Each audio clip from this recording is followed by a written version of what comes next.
Additional Director General from NASIN, National Academy of Customs, Indirect Taxes and Narcotics.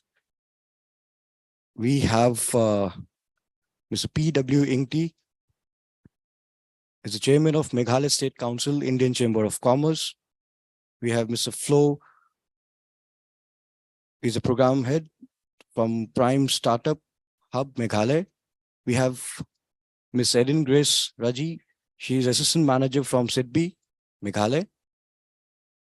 And we have with us Ms. Emily Singha, General Manager and Regional Head from Central Warehousing Corporation.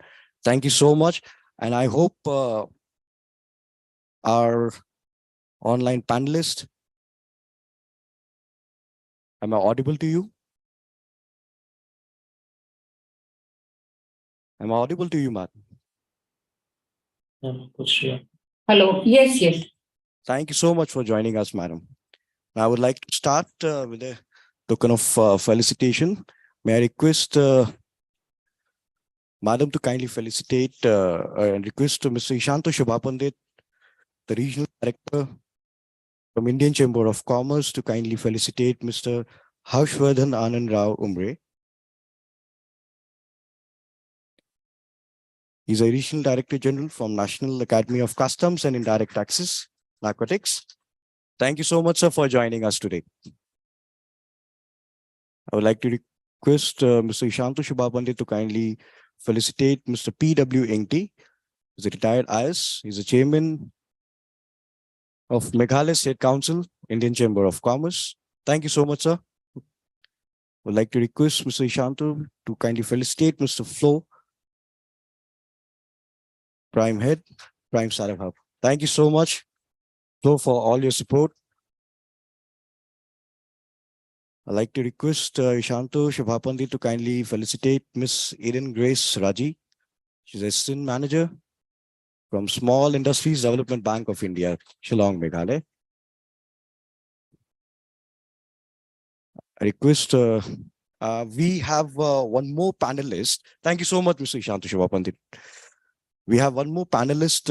Unfortunately, he can join tomorrow. Is Dr. Saju Adhikari. Unfortunately, he has got a review meeting today. And this very important panelist who is going to speak about organic certifications. So I would request you all to kindly join us tomorrow also. Now, I would like to request Mr. P.W. Ingti, sir, to extend your welcome address. Thank you so much.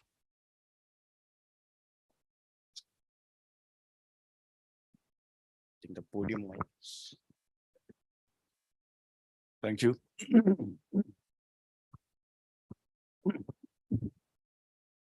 Good morning, friends. It's an honor for me to welcome all the speakers for the 2 days workshop and all the participants on capacity building for entrepreneurship development and export-oriented skills organized by the Indian Chamber of Commerce in collaboration with the Ministry of Commerce and Industry. On behalf of the Indian Chamber of Commerce, I would like to welcome to the forum Mr. Harshvardhan Anand Rao Umre, Additional Director General, Academy of Customs, Indirect Taxes and Narcotics, Zonal Training Institute. I would like to welcome to the program our guest of honor, I think is Professor D.P. Goyal, Director IIM Shillong and Chairperson Incubation Enterprise Support Center. I would also like to welcome to the occasion Mrs. Emily Singha Brisobar, General Manager and Regional Head, Central Warehousing Corporation. I would like to welcome to the program Dr. Archana Nath, Senior Business Development Manager, APIDA, Ministry of Commerce and Industries. I would like to welcome to the occasion Mrs. Edin Grace Raji, Assistant Manager, Small Industries Development Bank of India. I extend a warm welcome to Mr. Ishanto Shubhapandit, Regional Director, ICC for the Northeast region, and his officers. And last but not the least, I would welcome to the workshop Mr. Flo Oberhofer, Program Head, Prime Startup Hub, Meghalaya. Now, to highlight a few important points about our state. The state of Meghalaya has vast business opportunities in areas such as agriculture, food processing, horticulture, mining, cement, tourism, handloom and handicrafts, electronics, and IT. A majority of the people of the state are tribals. Most of them live in the rural areas and are highly dependent on agriculture, handloom, and allied sectors.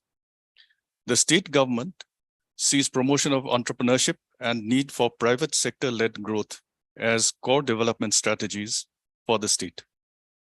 Accordingly, substantial efforts have been made in the last few years for capacity building and creating an ecosystem that will encourage growth and development of entrepreneurs. Significant policy and program interventions have been made for creating an ecosystem that encourages and supports innovation for the local people of the state. For example, establishing of institutions like the Meghalaya Basin Development Authority and the Meghalaya Institute of Entrepreneurship as the nodal knowledge and capacity building institutions for enterprise development. Enterprise facilitation centers have also been set up in the blocks for providing business development services. The Meghalaya Startup Policy was launched in August 2018 with the objective of making Meghalaya one of the leading startup hubs in the country through strategic partnerships, conducive ecosystem, investment, and policy interventions. IIM Shillong has set up Incubation and Enterprise Support Center for mentoring startups, entrepreneurs, and enterprises. It has played an important role in bringing together various stakeholders and has created an impact in the startup and enterprise environment. The state government has launched an incubation facility known as Prime, where we are, promotion and incubation of market-driven enterprises that aims at making entrepreneurship a preferred career choice for the youth of the state by facilitating easy availability of credit, relevant technology, skilling and mentoring support, and access to high leverage markets. The micro, small, and medium enterprises has played a vital role in providing employment opportunities. The Small Industries Development Bank of India has entered into a memorandum of understanding with Meghalaya Infrastructure Development and Finance Corporation with some important objectives, such as development of MSME clusters, capacity building of NGOs, development organizations, and to showcase replicable livelihood projects. As the state has potential in many domains, it must also be open towards export opportunities. This will need development of complementary infrastructure, such as connecting roads, freight stations, and common facilities, such as testing and standardization of export products, and other requirements for facilitating exports. Now, this kind of workshop for capacity building that has been organized by the ICC in collaboration with the Ministry of Commerce and Industry provides a platform for various stakeholders to connect and interact, to understand the skills required to enhance entrepreneurship, and to explore market linkages and new technologies. So with these few words, I once more extend a very warm welcome to all of you. Thank you. Thank you so much, sir, for your warm welcome, Edris.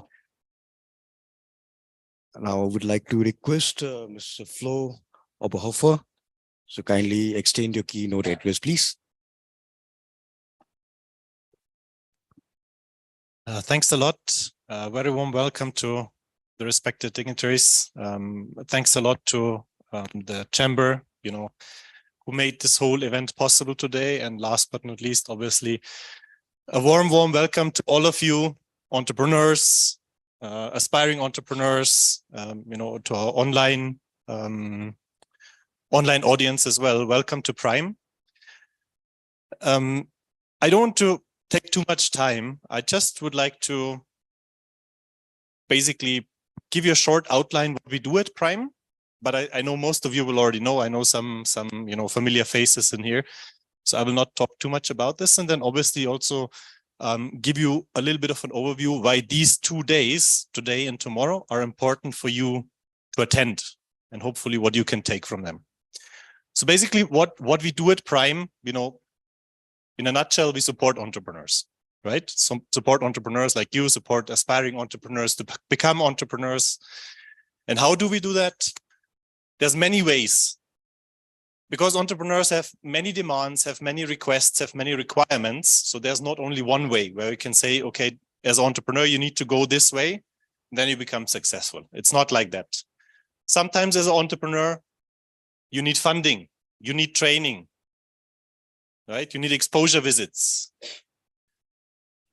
Sometimes it's also just, you need this little nudge to go ahead. Sometimes you need machinery, right? There's so many things, and this is what we try to cover at Prime. We have very structured programs at Prime, which help you over, 4 months, for example, to go from an idea to a prototype or to execution, to executing your business idea, right? But we also have basically a facility where you can just walk into the Prime Hub here, and ask for help, Again, be it for funding, training, machinery, for site registration, company registration, whatever your requirements are, right? And there will be someone, I can promise you that, to listen to you and, to try to help you, to guide you in the right direction. Sometimes we can help directly here. Sometimes we have to send you somewhere else, to another department or to some service provider to get you the help you need, right? And specifically, you guys have experienced Prime Hub now, and to all of those who are joining online, I hope all of you will also get the chance to visit the hub sometime. We have one hub in Shillong. We have another hub in Tura, in Nanjing Bazaar.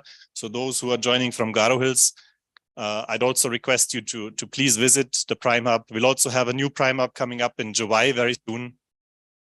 So please make use of these facilities and don't hold yourself back. And, it's often like this, because I experienced this myself, when I ask for help, it's sometimes not easy, right? Because, there's a chance people will say, oh, I can't help you, I don't know how to help you. But that should not stop us from at least asking, right? There's no harm in asking. And there's also no charges or no fees or no payment in asking, right? So I encourage you all, make use of this. Even if you say, literally, I have no idea what entrepreneurship is. I want to become an entrepreneur. That is also something we can help. But today and tomorrow, I think, is more also for those who are already in the journey of being an entrepreneur. And I think we have in our title, we have this word export to a certain extent standing out. So all of you who are already entrepreneurs and who are thinking about this topic of export, how can I get my products out of India? And, even when we talk in the context of Meghalaya, export is also to a certain extent, get it across India, because we are very often very Meghalaya centric or very, very Northeast centric. So what we want to do in this workshop with you guys is today, I think, is more ease you a little bit into the topic. We have very, very experienced dignitaries with us that, have a lot of experience. And we have asked those dignitaries also to share their stories, to share their insights into this kind of topic of exports and related areas, to get you a little familiar with it, okay? And tomorrow, I think we're going to go a little more deeper into specific sections, like, for example, packaging, right? Or I think organic certification we're going to have tomorrow as well. So tomorrow will be very thematic. Today is more easing you into the topic, right? And don't get too intimidated. In the end, we are all on a journey. You guys are on a journey to learn. And even if you feel, okay, we hear a lot of stories. We hear a lot of stories that are at a very high level. I can promise you, you all have the capability to go there. right? Even if you say, okay, I'm just starting in this journey towards export, in this journey of, in this entrepreneurship journey, right? You all can get to the level that we're going to hear from our dignitaries today, right? You just have to be open. You have to be willing to accept help as well. And I think this is what we are here for, right? And this is what I really want to encourage you. You know, don't be discouraged if you feel, okay, I'm just starting this journey, because, you know, we don't have many exporters in Meghalaya. That's no secret. That's not a lie, right? But we have the potential, right? We have so many fantastic products in Meghalaya that have the potential that to really go international. And I'm not only talking about only the obvious things like Lakadong turmeric or something like this. We all know there's potential, right? But, you know, me being from Europe, I see what, you know, good, for example, good handicrafts, how much money you can make with that in Europe. I see what other spices are there that, you know, in a German kind of grocery store, I pay 10 times the amount that I would pay here for the same spice. And probably here the quality is even better, right? But, you know, people don't see that often, right? So that's why I really want to encourage you to see it from a perspective of potential, right? So many fantastic products here, but not leveraged. People are not taking it somewhere, right? It's mostly here in the area, in the Northeast, maybe, you know, across India, but there's potential international for you. And this is what I want you guys to see. And I hope with this workshop that we're going to conduct in these 2 days, will open your eyes a little bit with stories, with a little bit of knowledge as well on different topics. Again, from packaging, what packaging is required, to what export kind of procedures are required. So have an open mind, listen to it, and, you know, draw whatever you can use for your journey out of this knowledge. Yeah. With that, looking forward to have you all here, and back to. Thank you so much, Flo. It was a nice and a wonderful introduction about Prime and overall scenario. Thank you once again. Now, I would like to inform all the panelists. We also have attendees and the delegations, those who have joined virtually. So we have around 55 attendees, those who have joined virtually. And we have been receiving a lot of questions. I think these are for customs. But of course, we will keep these sessions during the interactive. So now I would like to request Ms. Eden Grace, Assistant Manager from Small Industries Development Bank of India, Shillong. Over to you, madam.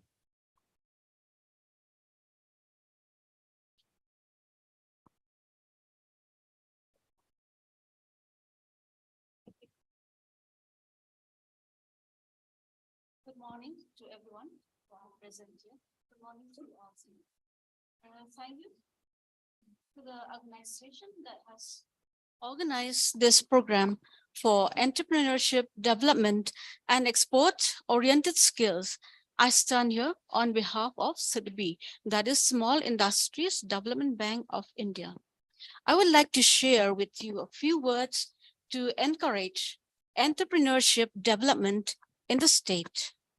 Entrepreneurship is very important, especially for a state like Meghalaya, where although we have a lot of potential, we have not been able to capitalize to earn the right medium of linkages and connect to the right channel.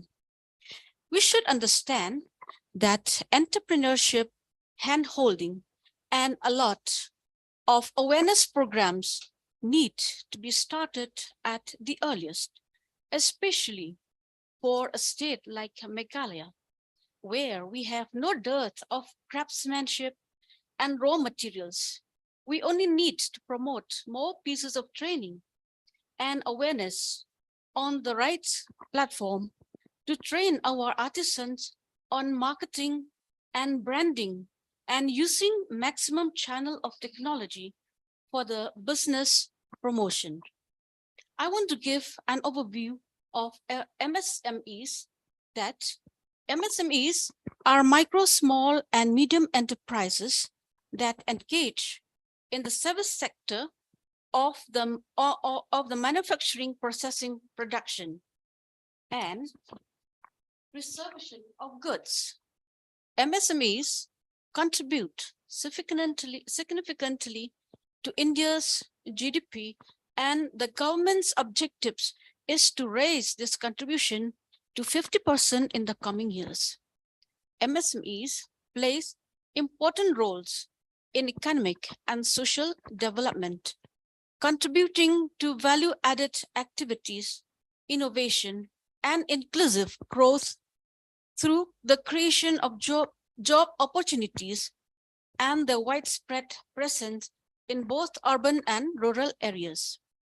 That is why, through Sidbi, we have tried to concentrate on support program, such as the program, for example, that we sponsor to the NGOs or to the agency.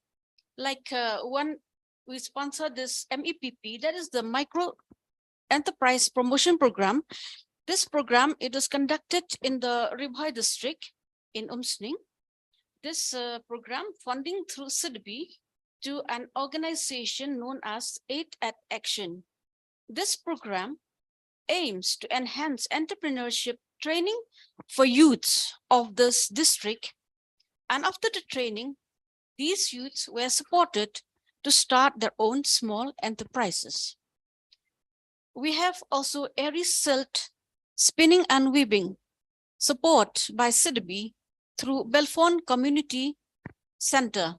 This program has empowered women to enhance their skills by weaving.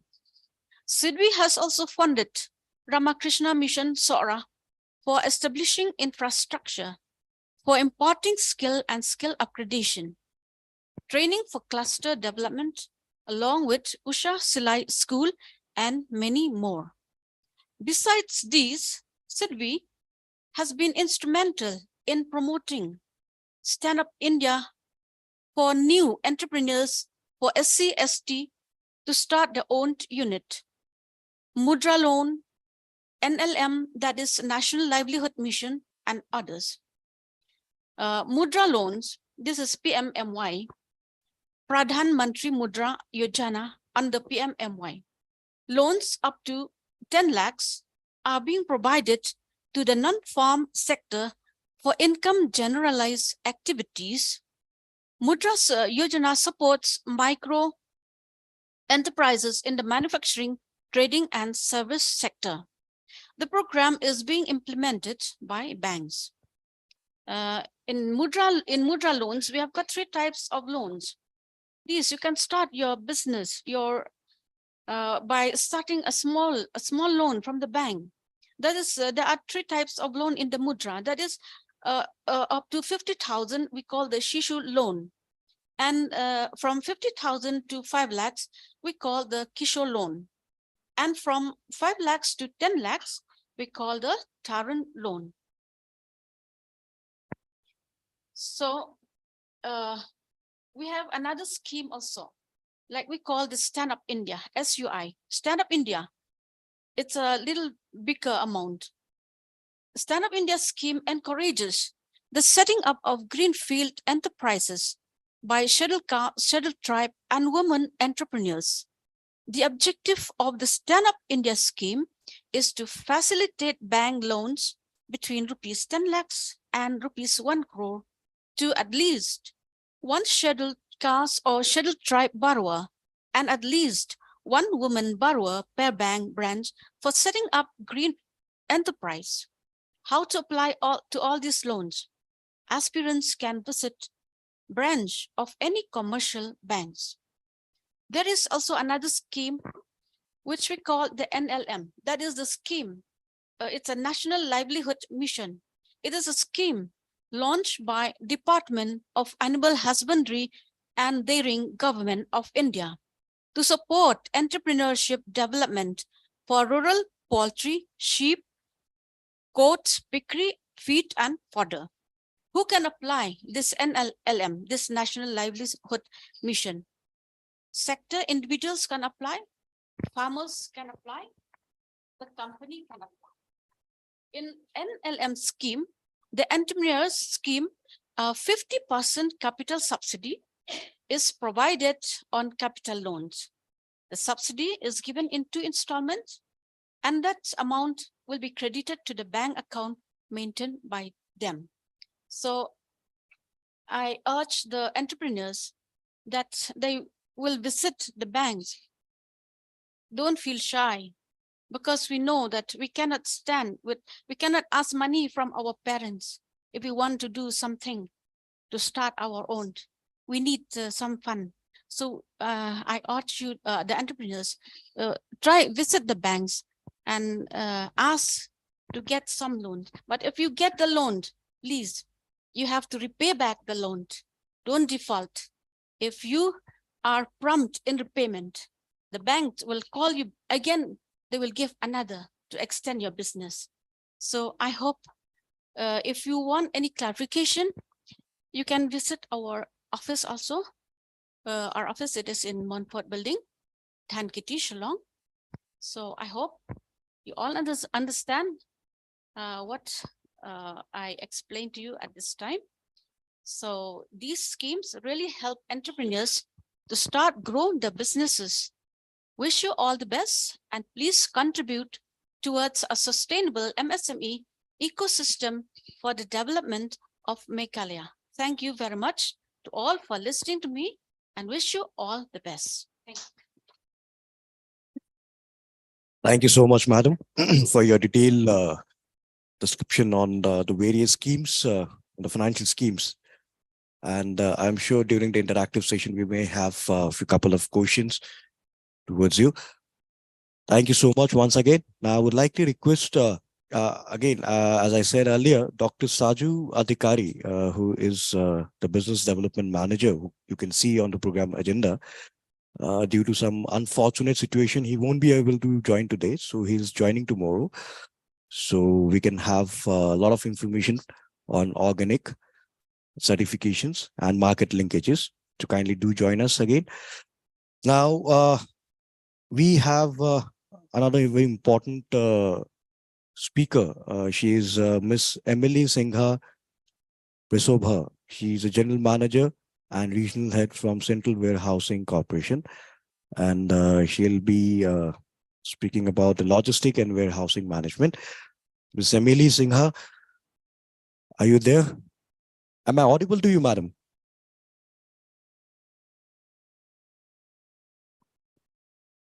Yeah, you're audible. Yeah. Over to you, madam. Yeah, It's thank good to you. see you. Thank you so much, ma'am. Firstly, good morning to everybody in the panel and also present there. And of course, I thank Pranjal for giving me this opportunity to speak on logistic and warehousing. As Mr. Flo has rightly said. Madam, your voice is not much audible. Can you just increase, or can you keep your mic a little bit closer to you? Is it audible now? Hello. Little louder, ma'am. Hello. Yeah, is it audible now? Volume 97. Hello. Yeah, it is audible. In the actually virtual mode, I think it is audible. But I don't know, of the people who are joined online, they can hear clearly. But maybe at the venue, it is not audible properly. Okay. Am I audible now? Yes, you're audible. Yeah. Okay. As I was saying, Mr. Flo has rightly said that Meghalaya has a lot of opportunities. Like besides Lakadong turmeric, there are many other items. Easily available are our cardamoms, our bay leaves, and things like that, which we can work on. I'm giving a presentation on logistics support and warehousing, linking our organization, that is Central Warehousing Corporation. A brief profile, please.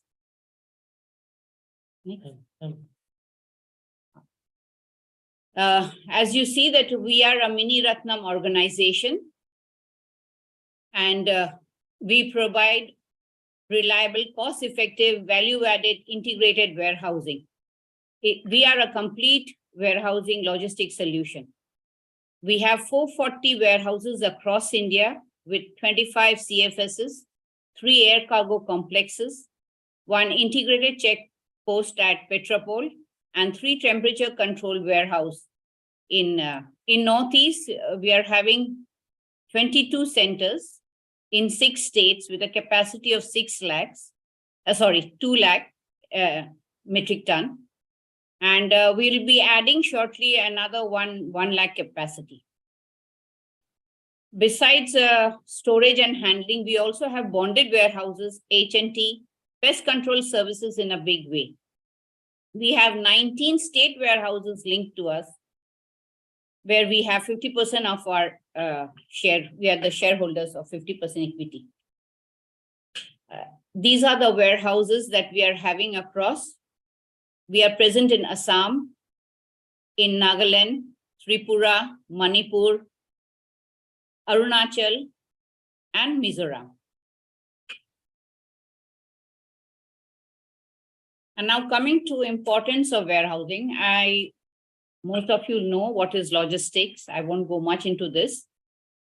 It's a complete package where information, procurement, warehousing, quality management, packaging, handling, transport, and marketing. Different types of warehouses, transportation logistics, warehousing logistics, distribution, supply chain, project logistics. From the government side, the main contribution is development of road and regulatory reforms. Type of warehouses, general warehouse, agri warehouse, industrial, bonded, temperature controlled, and cold storage. New age warehouses. The construction of new age warehouse with automated and LOI capacities are remarkable steps taken by us. We have the 3PL services. We are completely digitized. I think we were one of the first organizations to go total digital, where we have the WMS, e-office, HRMS, V-portal, etc. Then we also have e-Mandi. I'm trying to have one e-Mandi in Northeast also. Most probably we were planning first for Barpeta. And if we get land, we are also open to having it in Nongpo. The other initiative that we are taking now is trying to put warehouse on wheels, where we are linking up with the FPOs, who will in turn link up with the SHG. Then we'll have designated warehouse, followed with the regulatory market. Rebhoi is another area also we are knocking. Hopefully we should be able to do something there. Now, the most important part is the WDRA, Warehousing Development and Regulatory Act 2007. This is the Government of India's initiative, which we have introduced into our warehouse. We have the Code of Storage Practice, where we check on the type of quality of the product coming in. We have 152 commodities registered with WDRA. And the best part is we give you the ENWR, a warehouse receipt, which we give the people who come and store with us. This is very important for entrepreneurs or small-time farmers. It is not needed that you should bring 1 truck. Even if you bring 5 bags of your excessive product and store with us, we issue a warehouse receipt, which can be pledged in all nationalized banks, and you get about 70% or 80% loan against your product. And in this, like, you need not, suppose you have pledged 10 bags with us and with the bank. You need not take out all 10 bags in one time. The loan that you get, you can procure other things and march forward with your new entrepreneurship. And with the return, say you get money for 2 bags, you can pay the bank that and our charges, and 2 bags can be taken. And like 10 bags can go in 5 times or in 2 times, also 5, depending on your capability. So I think this is a great initiative that we are promoting in a big way. In Assam, we have started in Amingaon, where we are procuring jute bales. And we have already had a turnover of about 10 lakhs in it. So I would request people to come forward with this. And then, as I said, we are totally into digitization. We have the warehouse management system. We have the rake monitoring system. As you know, during COVID, CWC had moved the maximum amount of rake food grains across India. And we had a 35% growth during COVID, where all our organization was suffering. CWC marched forward. And we did it all because of our digitization. Then we have the DOS system. And now we are pushing the WEE, that is warehousing for everyone, everywhere. The only request is we have been asking the state government to give us land. Unfortunately, as you can see, we are in 6 states except Meghalaya. We still haven't been able to open in Meghalaya, though we are trying very hard, and most probably we will be coming up with something in Ribhoi district. Sikkim also, these are the 2 states that we are not present. Rest all 6 states we are there. The reason why to join CWC. Commodity-specific solution for prolonged storage of farmers, producers, CWC's professional web-based management, easy access to pan-India exporters, importers through CWC wide warehousing network. We also facilitate the EXIM. That's why we are present in Petrapol. We were there in Atari and even in Agartala, Akhaura. However, Akhaura now is being run by LPI themselves.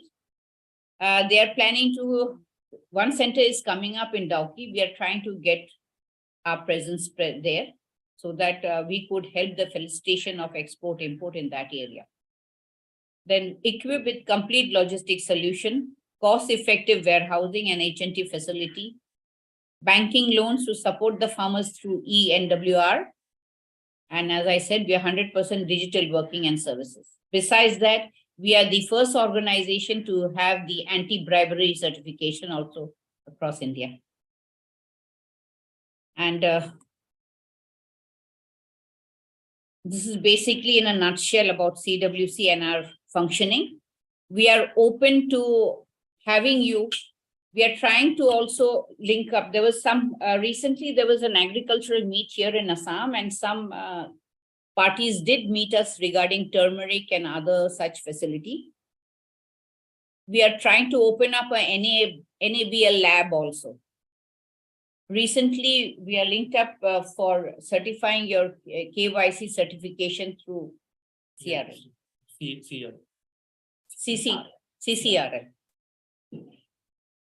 So I hope that this was informative enough for you.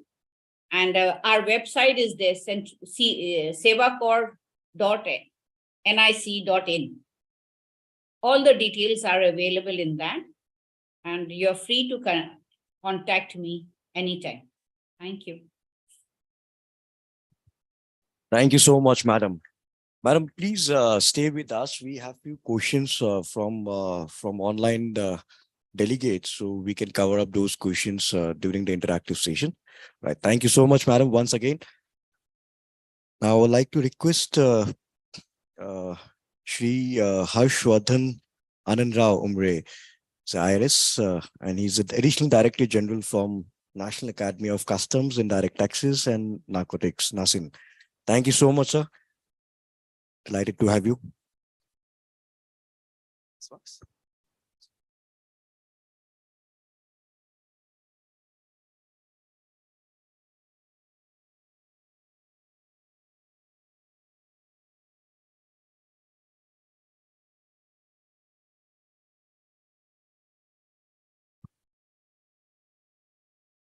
Respected Mr. Inkri, sir, Mr. Ishantor, Madam Agent, Flo, dignitaries online who have joined, and budding entrepreneurs. Good morning to you all. Yeah. It's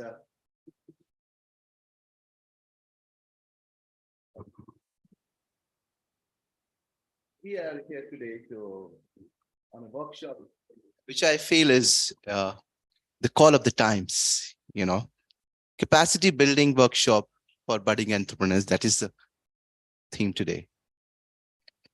The government of India has actually recently formed a capacity building commission. So we had so many commissions in central government, but one specifically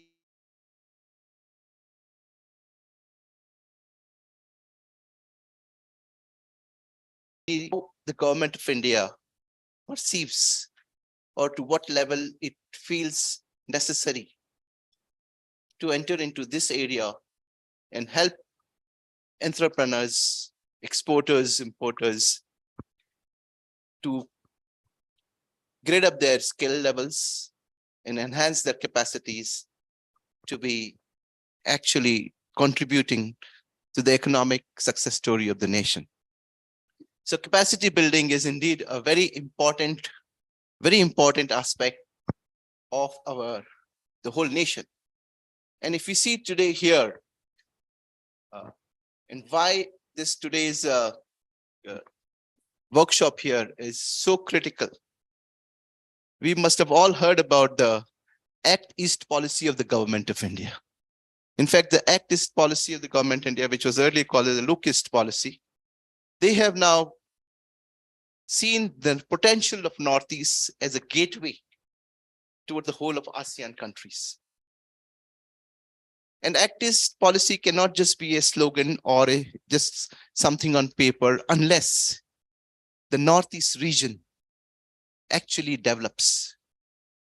The Northeast region here actually becomes a bulwark or spearheads that Act East policy.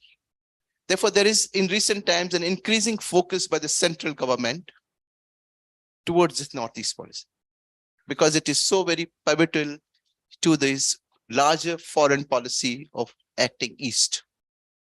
And when we talk about acting East and Act East, it's so very important to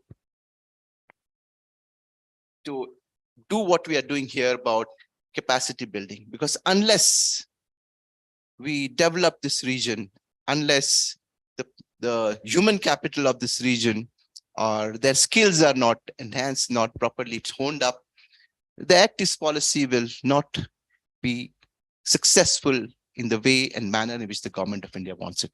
So with this, I'm representing here what's called as NASEN, the National Academy of Customs, Indirect Tax and Narcotics. And I do not know whether many of you may be aware or not. This NASEN Shillong is basically the nodal academy for capacity building of the entire 7 states of the Northeast. And not only for the customs and GST offices of the central government, but also of the state government. And added to that, there is also like an extended mandate of having workshops with budding entrepreneurs, importers and exporters.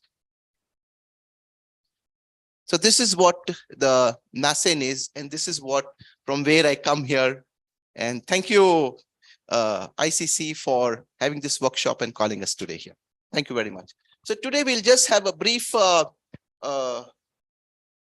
introduction, a brief overview of the customs procedures, because as exporters, as people who would be actually doing exports, so it's very important, because what is export? Export is basically taking any goods out of the country. And for that, customs is the agency or the department where one has to interact in order to see that the goods go out of the country. And therefore, the customs is very vital when we talk about exports, when we talk about entrepreneurship. And Flo also talked about exports not only across the country, but also inside the country in the mainland. So developing capacity building and knowing the laws and procedures is very essential to become a successful exporter. It's not very complex. the customs word earlier would be seen as something, I don't know what is this, scary, or I don't know, some kind of walls in between. But the government of India continuously has been trying to bridge that gap between the customs department and the trade. And over the period of time, a lot of new changes have been brought in to make the procedure more easy, more trade friendly, more receptive to the requirements of entrepreneurs. So that's, and recently this customs is the basic act is the Customs Act 1962. We just celebrated 60 years of the Indian Customs Act. Over a period of 60 years, the custom has several changes. And therefore we say it's a living document because it all the time responds to the call of times. So we'll just see few a few of the provisions of that act which is relevant to you. Okay, so basically, if you see, can I have that control with me? No? Yeah. So when you say, this is important because legitimate trade, customs basically is a facilitator of legitimate trade. And of course, other things about what you read here. And why we say legitimate trade here? Because the role of customs is basically an enforcement driven role. That is to say, if there are other than trade which is not legitimate, that is where customs basically will be doing the policing job. And particularly in this area of Northeast, this is very critical. There's a lot of challenges in this, give me that control. Yeah, can I have this? Give me this. Yeah. Yeah. Yeah. Why this is, if you read this, basically, customs also has a enforcement role of NDPS Act. We are all aware, particularly this region, how sensitive this issue is, the drug menace. Other than that, there is a lot of illegal trade in wildlife, smuggling of goods. So this is the enforcement and police role of the customs. So while we facilitate trade, it is also trying to do anti-smuggling activities, which has a social component to it. Okay, so, and this is important because see this, the Customs Preventive Commissionerate, which is based in Shillong, mans this huge 5,000 plus international border with 3-4 countries, Myanmar, Nepal, Bhutan, and it has several Indian ICDs and custom stations. And these custom stations are stations from where you'll be exporting the goods to other parts. Just to give an overview of what challenges and what is the essential role of customs. Okay, so for exporter, any exporter and importer, what is required is, the first thing is required, what is called the IEC. IEC, that is the import export code, importer exporter code. That is the first thing you will be required to, there's a lag, okay. There's the first thing which is required for any person wanting to enter into the, become an exporter or importer. You've got an IEC code. Please, next, can you change? Yeah, go next. Yeah, IEC code. Now, IEC code will begin by the DGFT. There's a procedure, go to DGFT site. You have to enter whatever details. And this is mandatory, IEC code. This is like your, this is kind of your visa or passport to become an exporter or importer. And earlier times, it would have been a very difficult process to get the IEC registration. But nowadays, it is a much simplified process. Go to the site.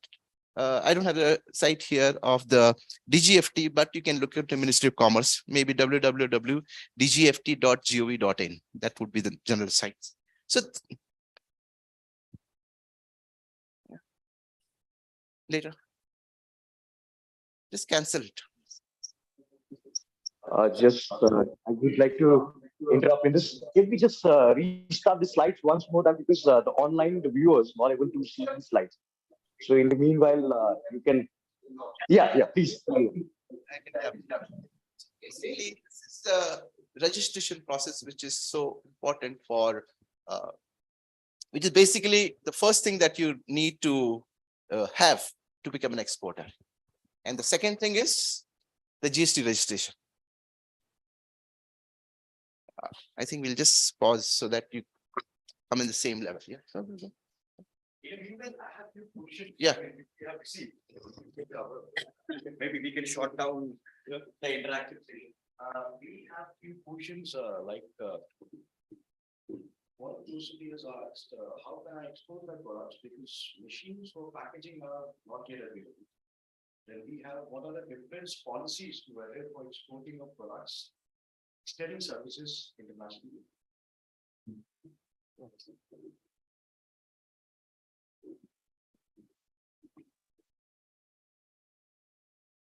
So, question that I want to become an entrepreneur for entrepreneurship. So, how to become an entrepreneur? What you have to buy is code. Yeah, I can do the same. What you do the same.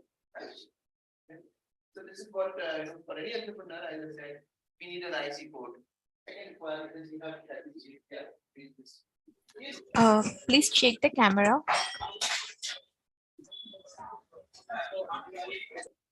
GST era.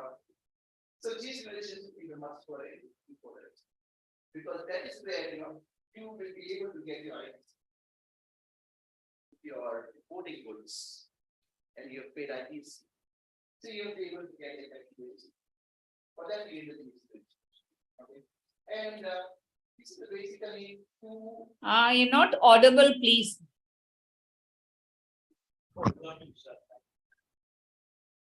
Yeah, this might. Oh, okay, yeah. So basically, this is what is about the requirement for becoming an exporter. And yeah, the same thing. Yeah. So yeah. So this is again little details about the IEC code business, which is, and important point to note is once you have an IEC code allotted, it is valid for all of the branches and divisions. You have one IEC, but you have like several factories, units, or one is valid. You don't have to have a registration for your branch or your, yeah. So having you got the registrations with you, now you're on way to become an exporter or importer. So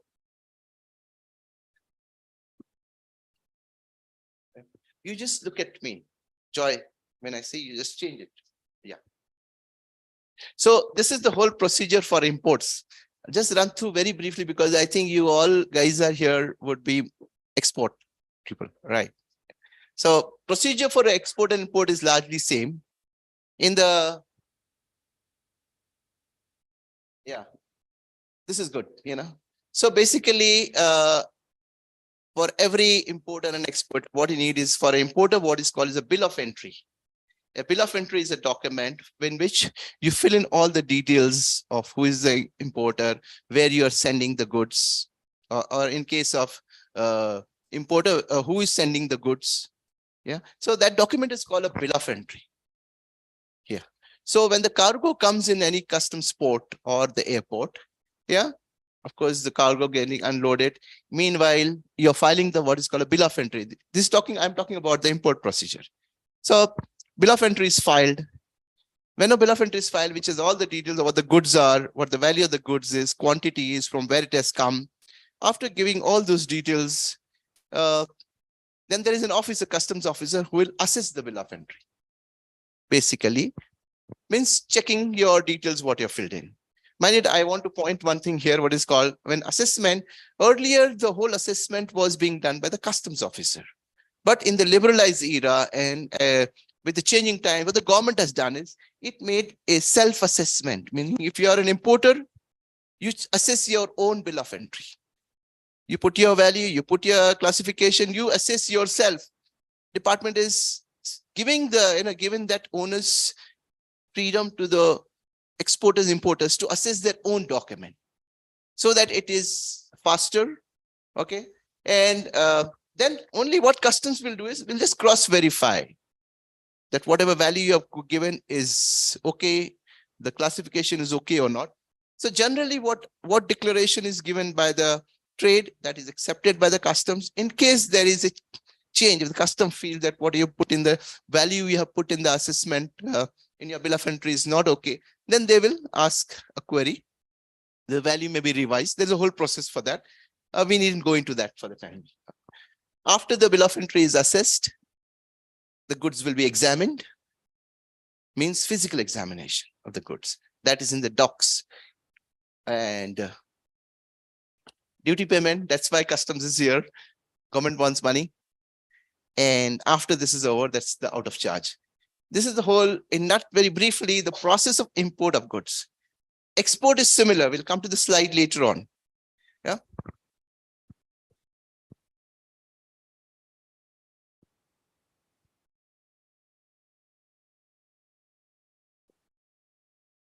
Yeah. Yeah, just what we had the CWC presentation.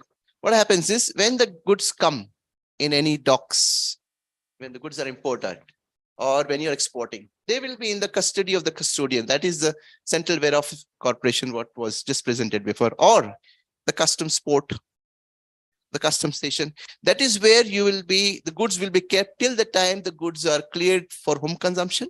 That means imported goods are cleared or exported goods are exported out. So this is these are all the custodians. Yeah. Now, what are the documents to be filed? I said some documents to be filed while filing a bill of entry. Of course, this is we need to have the contract that is called a bill of lading, invoice, packing list. Invoice basically is that any invoice, when you buy a good, there's an invoice. So you should have an original invoice. This is a very critical document for customs because that is where the valuation issue comes in. There are always attempts to, by some people here and there, to undervalue goods because see, suppose 100 rupees is the value of the goods, customs duty is say 25%, government gets 25. But so what some traders do, they'll put the value of 100 as 50 rupees. So the customs duty gets reduced, government gets, there's a revenue leakage. So invoice is an important document. That is where customs will ask you, give us the original proper invoice. So invoicing is important from customs viewpoint. So when you are sourcing goods as exporters, ensure that the goods or invoices documentation part is very genuine. And of course, NOC means basically there are certain goods which require license for export or import. So you have to get license from the particular DGFT or the concerned.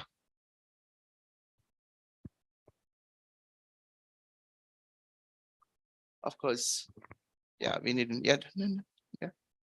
Yeah, this is what I meant by self-assessment.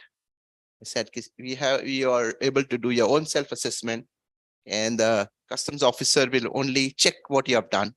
And in case the valuation given by the trade is not okay, then we go by valuation rules and change the value.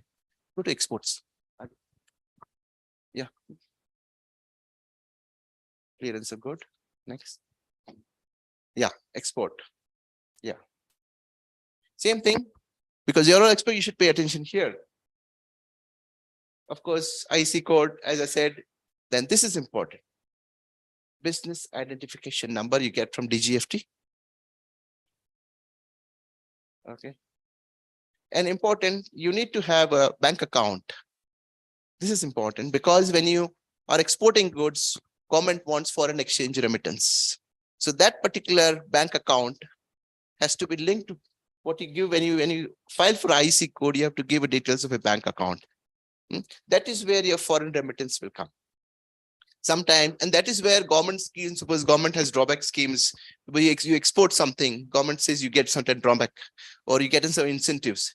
All the incentives will go in that bank account. So it's important to link that particular bank account where you are. This is important. And government has designated certain banks in which you should have the account. So, yeah, go back, come. Back. Joy, come back. One more. Back. We're still talking exports. One more. Okay. One more. Okay. One more. 9. Yeah. Okay. So this bank account is important because that is where all your export promotion scheme incentives will come from the government of India. Yeah. Okay. Go. Yeah. These are basically the procedural things where what's called EGM, when you are filing goods, bringing a goods for export, they are boarded on a vessel or a craft. It's called EGM, Export General Manifest. Suppose whoever is handling your cargo, maybe a custom broker or whatever, he will know that. It needn't much. Yeah. You can just go through this.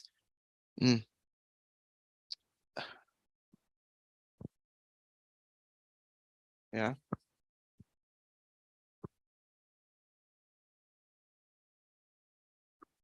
So 0 rated. This is technical. You must break your head on this. Okay, these are just slides here. So, okay. Go next. Yeah. So this is gives you in the nutshell, the procedure part of it. Yeah. Same what we looked in imports, similarly in exports. Goods come, they're stored in the warehouse in the ICD. You file a shipping bill. So in the case of import, it's called bill of entry. In case of export, it will call shipping bill. Then your shipping bill is assessed, goods are examined. Now, government, in order to expedite exports, because government is very sensitive that export should be the time within which you put your goods in the customs and the time within which it is exported should be as little as possible. So therefore, they have cut down on several procedures. Therefore, they say examination of goods were required. So generally, if you bring your goods, the customs will clear it prompto, unless there is some information about something which other than what declared is going out. You know, what I mean here is, suppose a lot of these antiques go out from the country, for example, as smuggling. I remember cases when I was in Calcutta. So, those carpets are exported and they all come from. So in between the carpets, now carpets, if you roll down, it will be, and generally customs will not open the carpets because it will destroy the packing. Somebody who receiving there at the end may not like the goods opened up. You all want nicely packaged goods. So the modus operandi was to conceal in the carpets, you put those idols, antiques in the carpet, roll it over. That's the modus which some exporters used to do. And that is where, based on information and intelligence, customs will open the consignment. That's what it means by where required. Initially, in the early times, all the consignment will be open. Every consignment will be open, checked for 5% packages will be open, but now only selectively. So this is a huge, a trade facilitation measure in the present times. Of course, payment of duty, generally all exports are duty free. You don't have to pay any duty when you are exporting. On the contrary, you get export incentives. So there again, we say where required. What, for example, I give in certain items when things are exported and government does not want them to be exported because that's needed here in the country. But government cannot stop your exports. So government puts some duty. For example, some time back, there were a lot of export of iron ore from the country. Iron ore, we the country itself needs for our steel industry and manufacturing. So what they put some duty on that. So iron ore export will be subject to duty, but largely other export items, no duty. On the contrary, government will give money in drawback, incentives, and of course the export.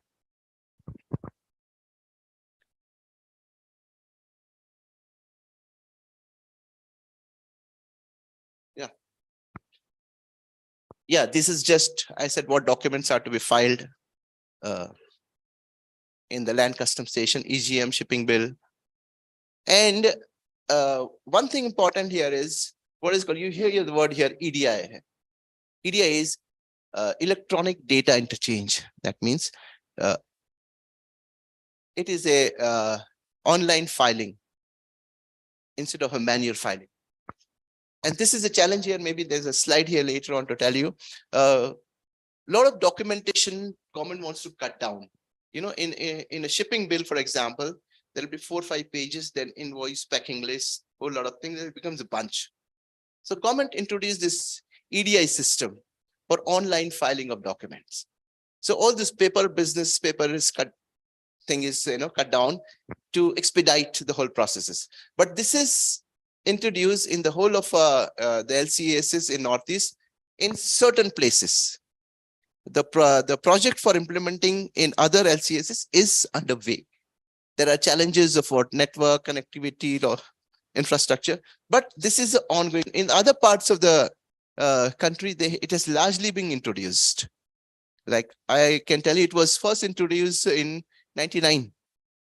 Year 99. I was in Calcutta working that time. So that was when the EDI was introduced.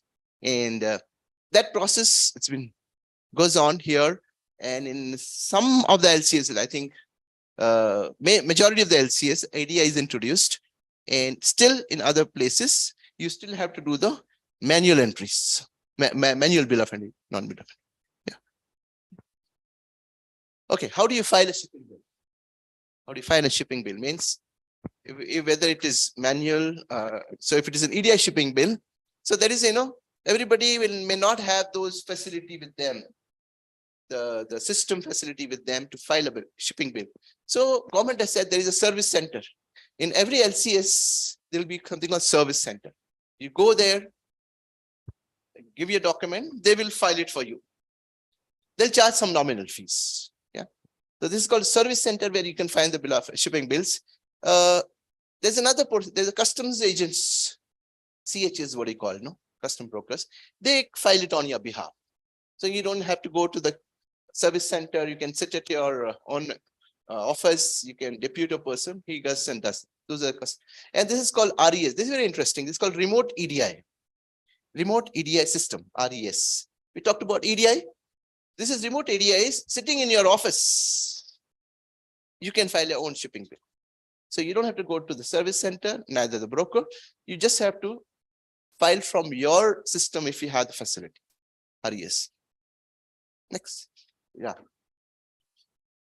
So for, one. Yeah, come back. Okay. Oh, yeah. So I was saying RES, so that you can file. If you have the RES system, how to do RES? There is a procedure. You log into that site, DGFT site, register yourself, and then you can file the shipping bill sitting in your office. So this is part of the simplification processes, how the government wants to expedite processes, cut down the time. Yeah, I think these are important websites which you should know. So when you're filing to service center again, you have to register at icegate.gov. I said service center. This is what is required. So this is the process there. Yeah. If it is filed through the customs broker, then you don't need all this. You don't need this. The customs agent will do it on your behalf. So, yeah, next. And if it is filed to RES remote, as I said, this is the website, www.icegate.gov.in. Should know. If you go there, you can register your IEC, then you are able to file your bill of entry or shipping bill online. All process. So this is becoming monologue. Can somebody read this? Anybody? For the benefit of everybody. Yeah.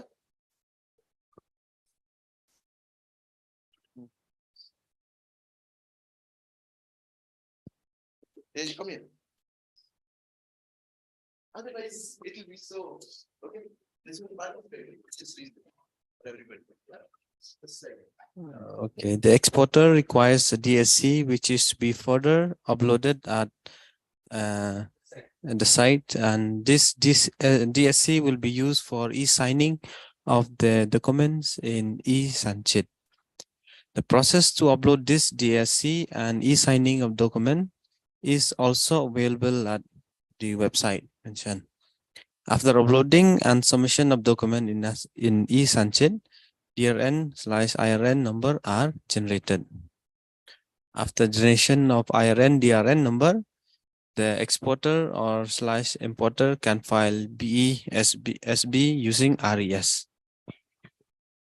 Yeah. So I made him read because this is the process for RES, and we should all go for RES because it's very easy. You can do yourself. You don't have to depend on the custom broker. You don't have to go to the service center. You do it yourself. That's being an entrepreneur.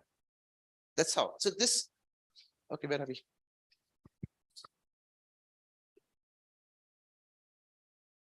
So, yeah. Next, go.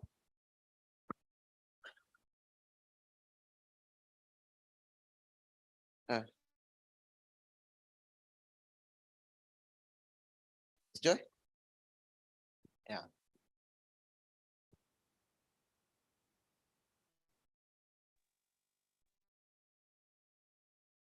Next one.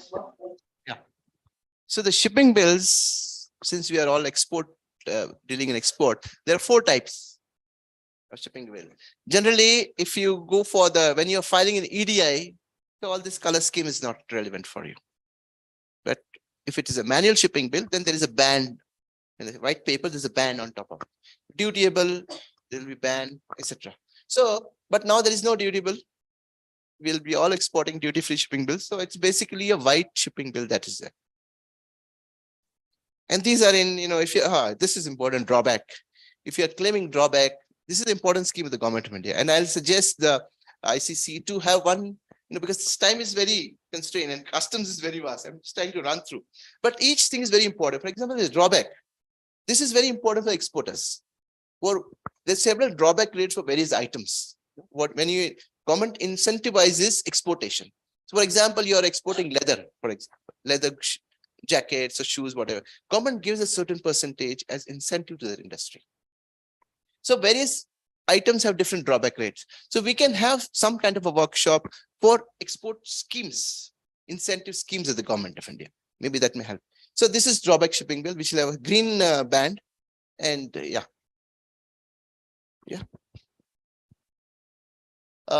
Okay.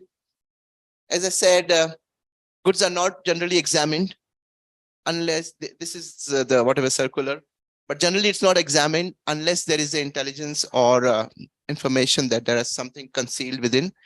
And this is an important thing, self-sealing process. Self-sealing of containers by exporters at approved premises. That means customs is approved that premises where the custom officer will go before the exporter in the warehouses, for example. Custom officer will go in front of them, the container will be sealed, and that means that it doesn't have to be examined at the port of export. So it is self-sealing in the premises. And of course, for perishables, government says no examination, let it go. Yeah. I think transaction value needn't bother. Change. Okay, this is what I meant in Indian Customs EDI system, and 98% of trade is now in EDI, and EDI in NE is being introduced in phases. That's what I said. Yeah. I think we have to. Time, no, you already. Yeah. Okay. You can just.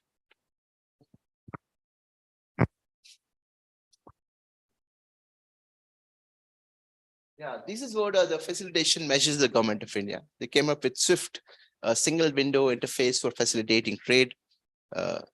These are all, government has time and again, they try to come up how to promote export. Yeah, next. Yeah, paperless. We'll just run. Yeah. See, this basically I just ran through process. It is very innovative and more detailed, but I'm not able to do justice to the is required. But whatever was kind of not it, I thought I run for you here this and give you broad glimpse of what customs is. It is not as scary as people think out to be. Customs earlier it was more of a it's very regimented postman only. But with liberalization, customs they want what is called they want to create a trade-friendly environment. So while we are talking about customs, the basic core issue remains enforcement. Particularly in an area like this, there are challenges of smuggling, narcotics, illegal trade, etc. So that is the core area of enforcement. But the customs is also aware and sensitive to the requirements of trade facilitation. So we try to balance the essential mandate and give up to the mandate of law enforcement and try to balance it with the requirements of trade facilitation. Thank you very much, ICC, for calling us here, calling me here today, giving me this opportunity to interact and talk to the new people wanting to become exporters. Please go ahead. Government is all behind you, wanting you to go out there.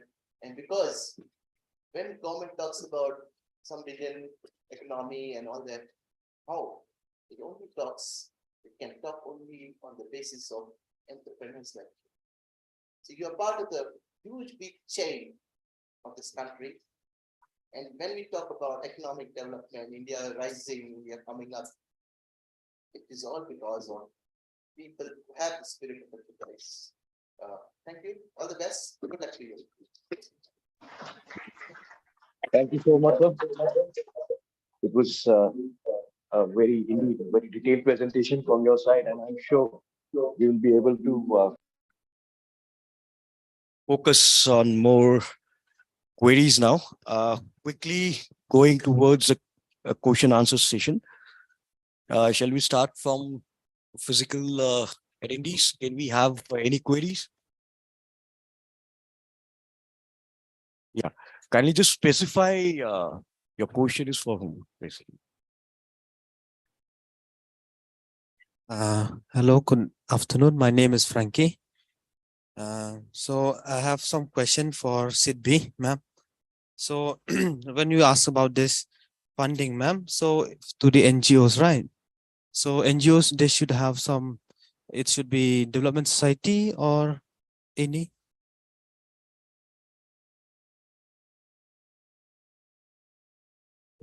So actually, I'm representing one of the NGO. We have this Farm Connect Development Society. It's registered under Development Society, Mikla Society, Registration Act. We also have this ATG 12A2. So, so we are promoting livelihoods, basically for Lagadong turmeric in West Gente Hills. So if we are like, we asking some funding from your agency, so how to proceed now?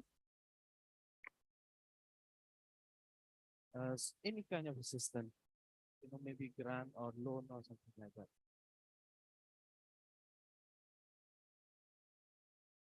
So, thank you for that, ma'am. So, Please a little louder. You're not audible.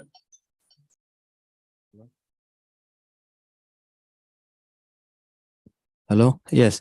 Regarding this Stand Up India, right? So actually, I'm also one of the beneficiary of Stand Up India. I already, but in this platform, I just want to express. Actually, say stand up going to the bank, it seems so easy, no? But going there, it's kind of difficult. Actually, I find it's not very customer friendly. So I have to say some of because like stand up India, I guess it's 15%. Well,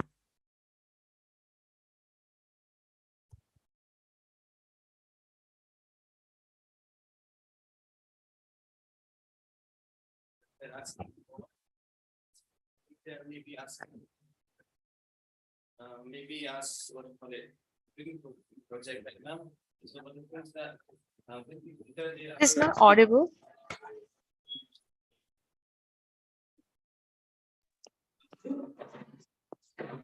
So when we with that greenfield project and the stand up India,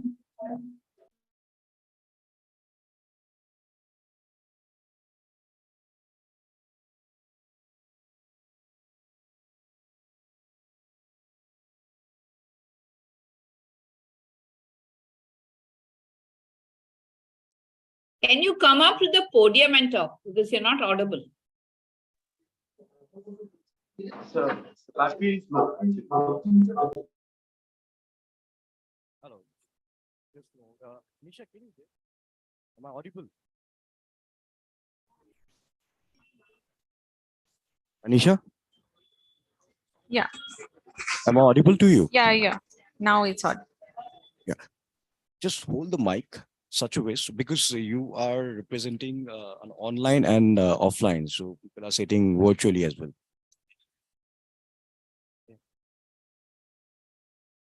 Okay. So regarding this greenfield project, right? So We can hear you.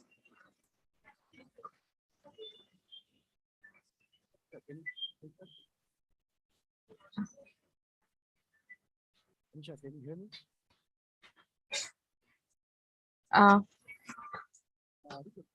You can't hear. Hello. Not audible.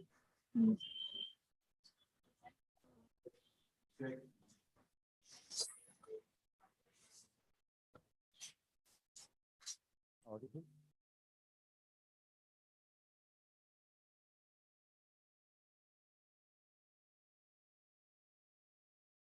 Check, check.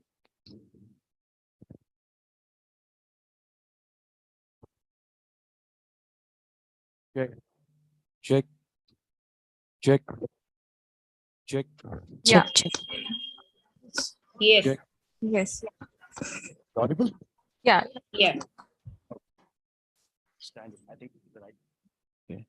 is there any nodal agency, ma'am, or nodal person whom we can approach, maybe facilitate the process?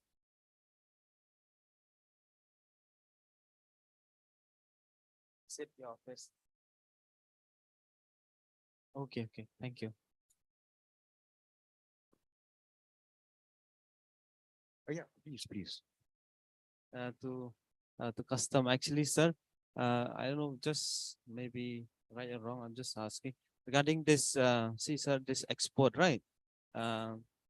So we even tried this export actually for Lakadang turmeric last year to Netherlands.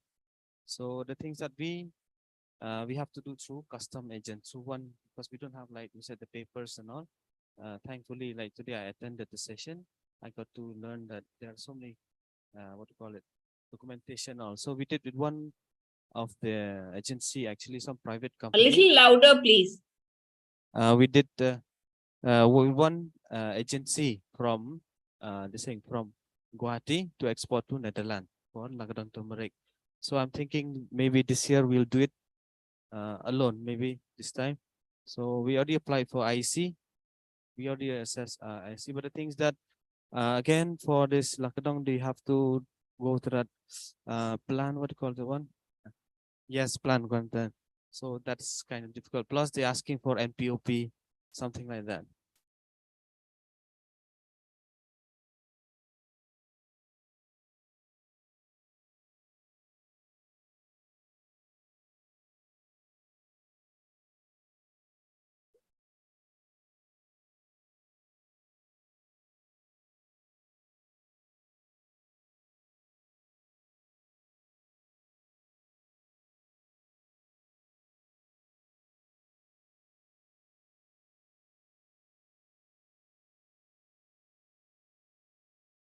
I think it's not audible. Yeah, it's audible, Anisha. Oh, There are some technical glitches over here, so we are actually covering up over here. oh. Not to worry.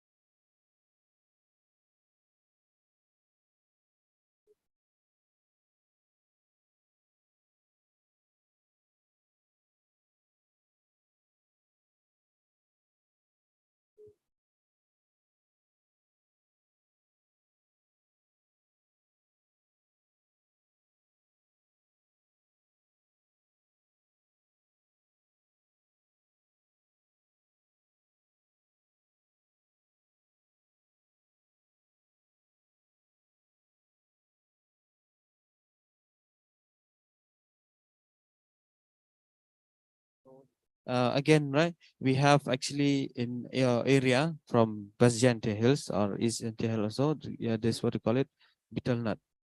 So is it prohibited maybe to, even within, suppose from we are selling it to Assam, interstate. Again, this like so much of checking. Is it prohibited or something? This betel nut, this dry betel nut, we call supari.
Thank you so much.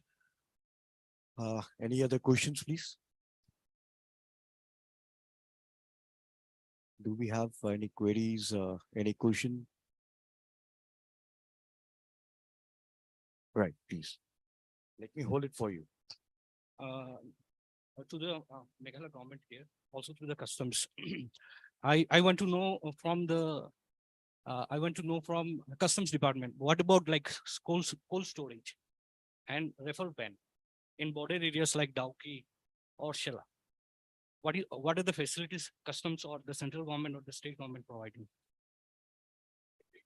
So online audience can also hear this. I think he has touched what is basically this whole Northeast is about, the cold storage and the refer. We just had CWC talking about. These are the agencies of the government where they have these facilities. They may not sometimes be well equipped with the refer part of it. Like they may have storage with the normal storage of export goods or other minerals, whatever. But certain goods, particularly the food products, require a refrigeration system. That is where CWC facilities need to be upgraded. customs on their own, customs is, as you say, it's a facilitating mechanism or department. So this storage will be of a warehouse or of the private warehouses. They may have the cold storages. Sometimes customs also does have in the larger custom houses, like customs will have their own storages. But now with the evolving, liberalizing, privatization, all this is given to the private players to install this cold storages. Hello? Yeah. Okay. So what's the point? So I am not really aware how many cold storages there is the Dauki or other borders. Internet connection error. Ensure Yeah. your device is connected to the internet. Press any button to quit and then restart the app.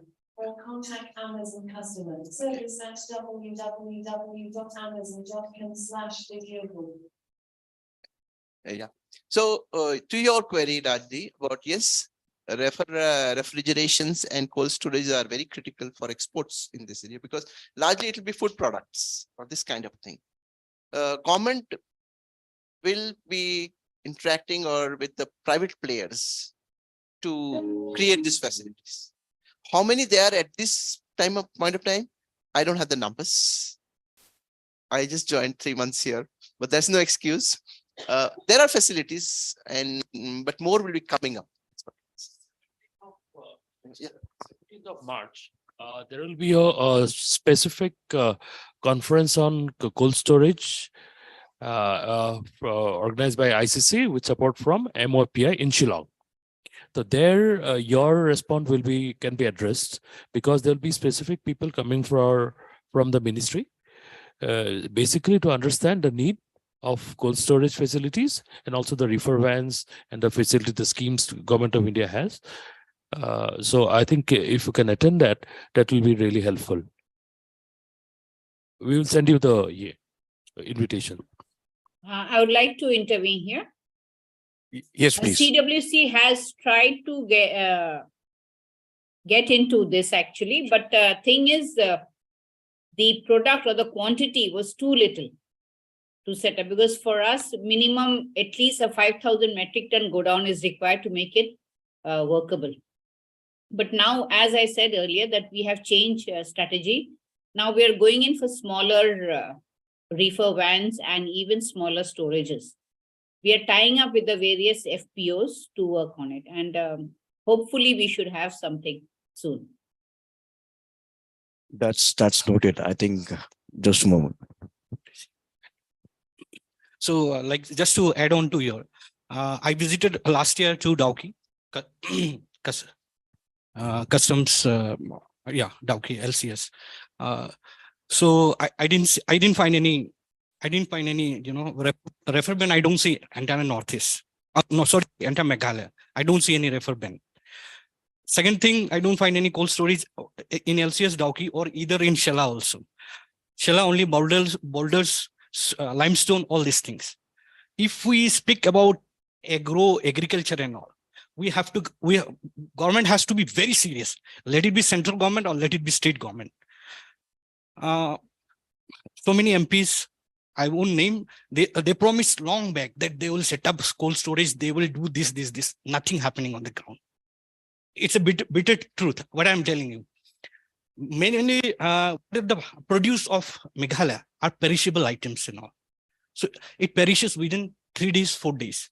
I have a farmer, recently I have attended Northeast Kishikum Mela in ICR OMIM from Union Home Ministry. So there I met a farmer from Ribhoy.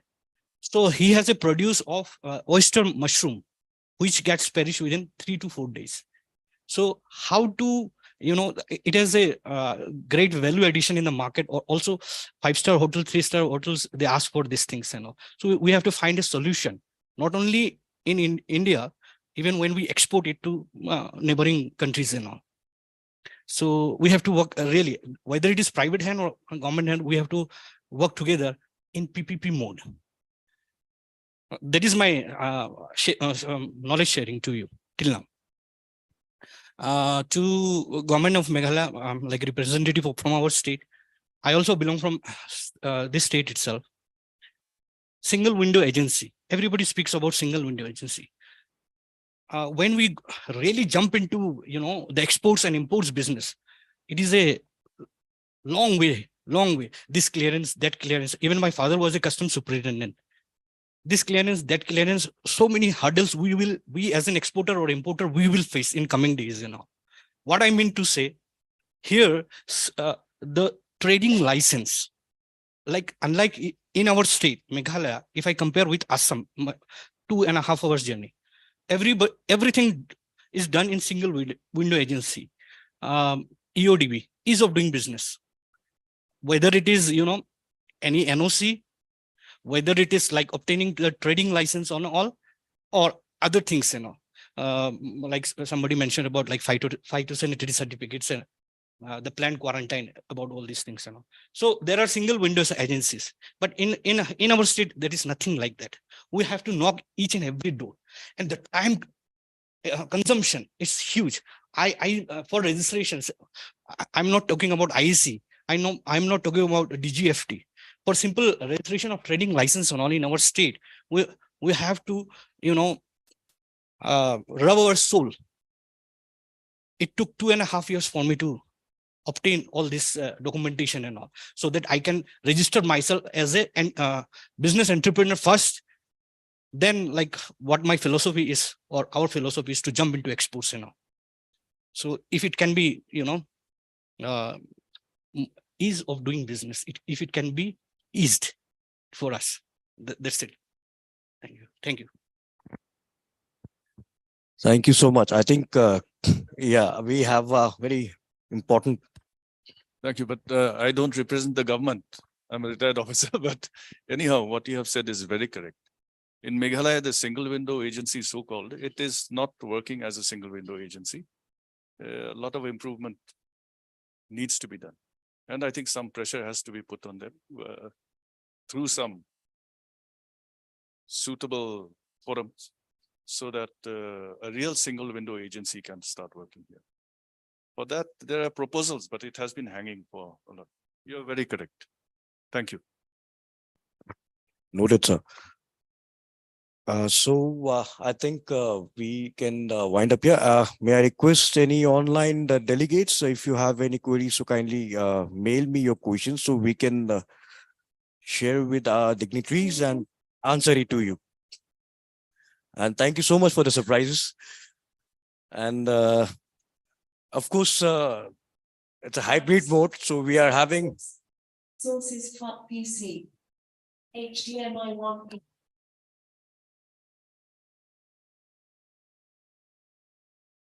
Yeah, good to go. Thank you. So do we have any questions from the online delegations, or we can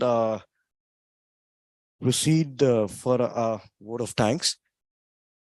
Thank you so much, ladies and gentlemen. Okay. Pranjal, can I have the number of the gentleman who just spoke?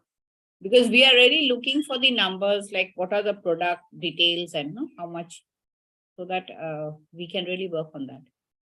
Sure. I'll do one thing. Let me just connect him right away. Can you just... Miss Emily Singha, she is basically, she would like to coordinate, speak with you. Can you just introduce yourself? Okay. Madam, I am from Meghalaya itself, and my name is Joydeep Sharma, and I am the founder of NELOC to Glow, that is Northeast Local to Global Partnership Firm. Northeast Local to Global Partnership Firm. Okay. And your number, please? 811 Yeah. 900 Yes. 8062. 8062. Yes, ma'am. I would like to give you another number, 977. Yes. 400. Yeah. 7175.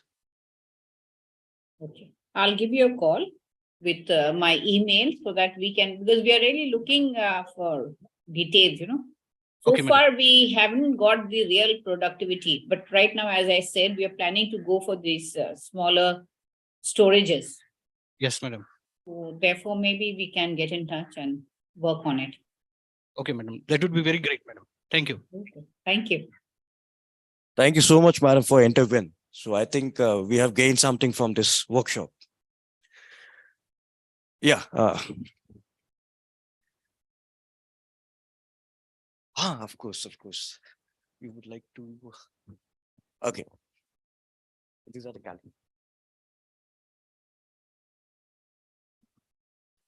I would like to request Mr. Ashwadan. He has a very important document, of course, because that's define our entire year calendar. So, Mr. Harshvardhan Anand Rao Umre, he would like to present the NASIN calendar to all our dignitaries, starting from Mr. P.W. Ingti.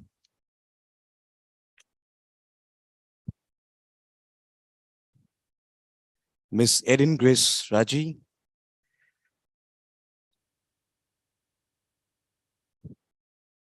Mr. Ishanto Shivapande, Regional Director, Northeast Region, Indian Chamber of Commerce.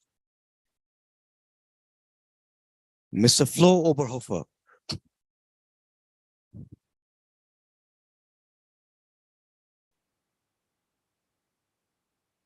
Thank you so much. I'll definitely keep it on front of me. Thank you so much, sir. Now, I would like to request Mr. Ishanto Shobapande to kindly extend your vote of thanks before and conclude this workshop. Thank you. Thank you, Pranjal. Good afternoon. At the outset, I'd like to thank Prime Meghalaya for giving us the opportunity to come here to use their premises, wonderful premises. And also, I would like to thank our distinguished speakers today, our guests, starting with Mr. Harshvardhan. Thank you, sir, for being here. I would like to thank Mr. Peter Ingti, who has always been with us. He's the chair of our Meghalaya committee.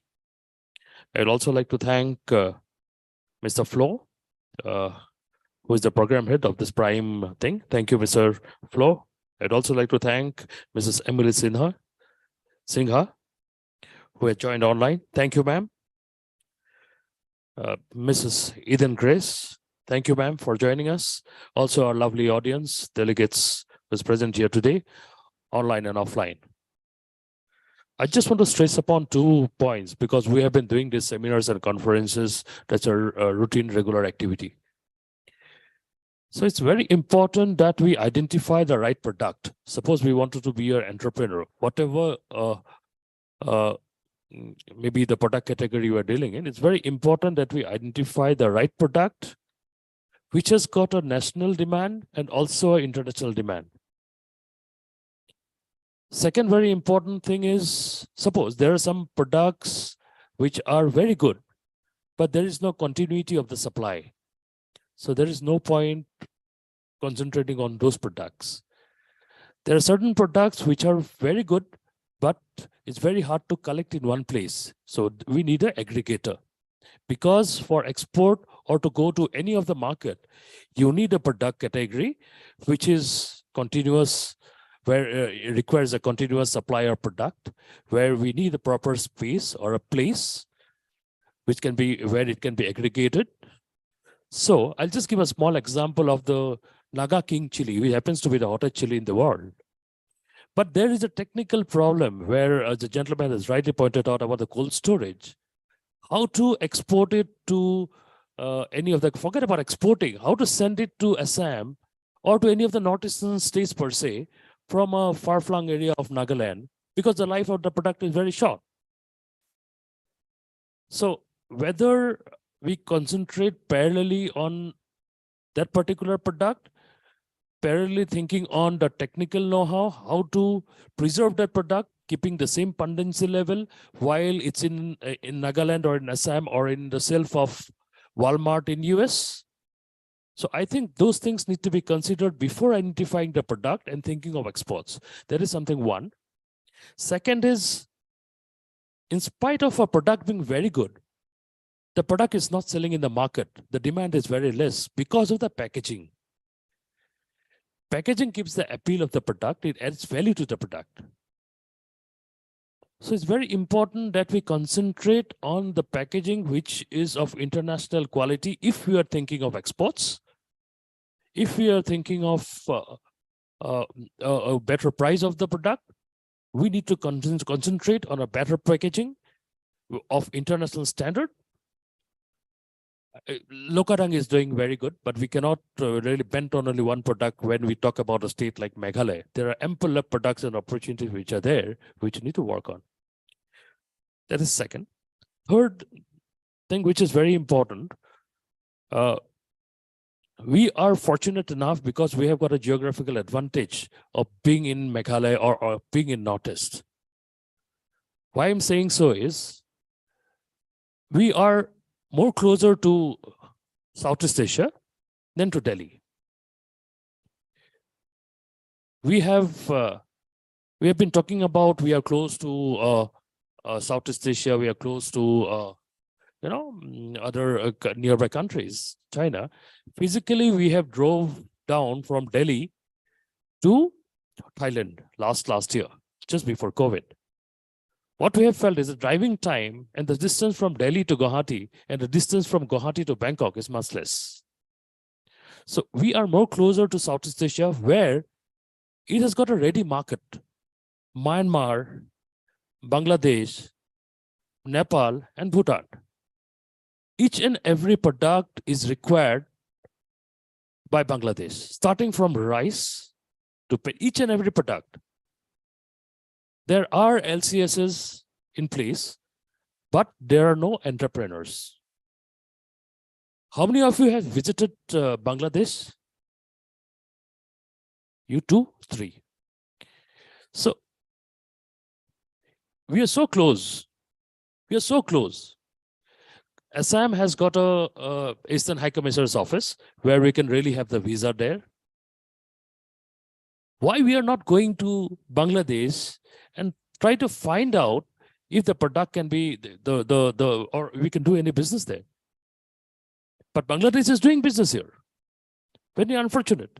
The limestone is going out from Dauki to Meghalaya, through Meghalaya, and is coming as cement to us.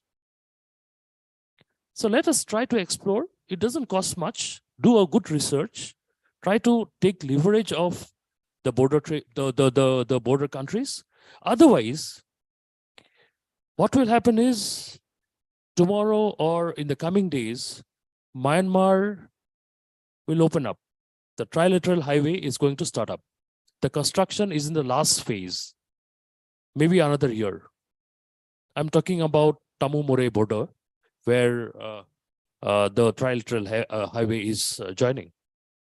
If this trilateral highway starts up, the business will increase and Northeast will become a dumping market because we have got nothing to send to Southeast Asia. So I think it's high time let us understand, because we have got advantage of places like Prime, where people are there to guide, suggest. A person with zero knowledge can come here and take advantage of it. We have got wonderful people like Mrs. Eden, who is really ready to support, help, guide. So let us take the advantage, take up some time. Yes, maybe industrial department has got certain problems and issues and concerns. Let us also parallelly address those and also try to take the advantage of the other organizations who is ready to guide us, help us and support us. And now we are so fortunate that we don't need money to start a business. We just need a thought, a good dream. So with these few words, I would like to thank everyone. And tomorrow also, we had got some very good learning sessions I think we'll be having, where people from EPIDA and other bank, they will be coming here. And this is something which no one can steal, that is knowledge. So I request everyone to join tomorrow also, so that everyone can join, help gather some knowledge and help in making Meghalaya great. Thank you very much. Thank you, sir, once again. Thank you. Thank you so much, Mr. Ishanta Shubhapandit. We are close to this session. Before leaving towards lunch, I would like to just give a short introduction about tomorrow's panelist who will be joining us. Very important sector, that is GI and trademark. So we have Mr. N. Babu. He is a Deputy Registrar of Trademark and GI from Trademarks Registry, Kolkata, DPIIT, Ministry of Commerce and Industry. We'll have him tomorrow for this entire session. So he has a detailed presentation on the trademark and GI policies. Then we have Mr. Piyush Ranjan Swain. He's a AGM from State Bank of India. He's going to speak about financing of MSME and few success stories, especially in Meghalaya. So I'm sure this will be entirely interesting. Then we have Mr. Sujit Kumar Mohanty. He is assistant professor from National Institute of Fashion Technology, and he's going to address on design management technologies. We have another important panelist, which is actually important for Northeast. This is Mr. Bidhan Das. He's a Deputy Director and Regional Head from Indian Institute of Packaging from Kolkata, Ministry of Commerce and Industry, Government of India. Though we were talking about packaging, so I think we should join this also. And we have Mr. R.S. Nongri. He's Assistant Director from MSME Development Institute, Shillong.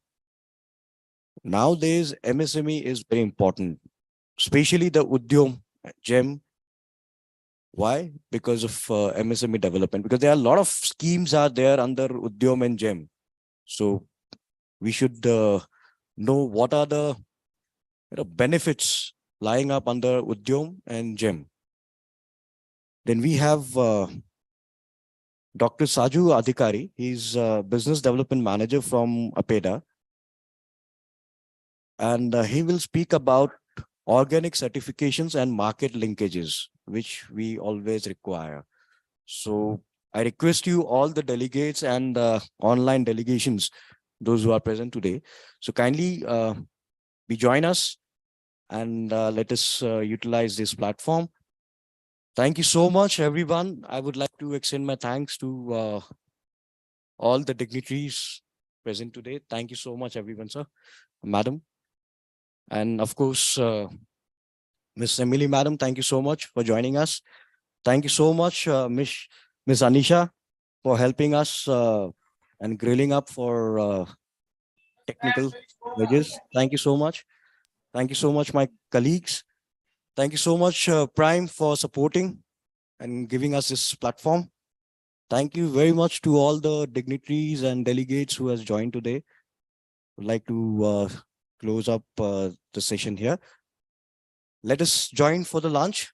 We have a delicious lunch over there. Let us join over there. Thank you so much. Good day.